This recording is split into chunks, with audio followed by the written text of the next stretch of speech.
Ang ganda naman ng pangalan mo, 8 Enran, 2K.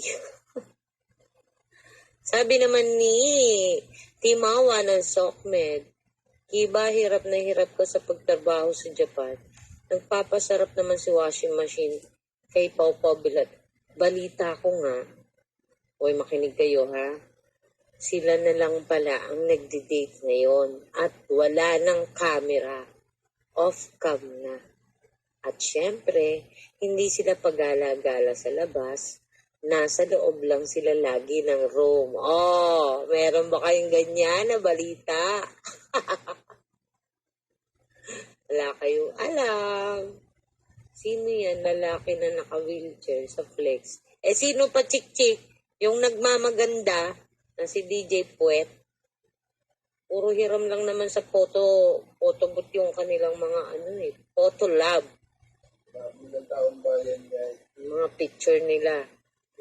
Di man lang nagpaalam si Wanted kay Kiba. Ganyan ba ang may respeto? Hanapin niyo si Belmont.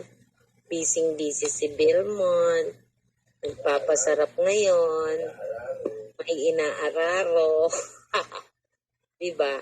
Kapag ka may hirap, may ginawa. Yun nga ang sinasabi.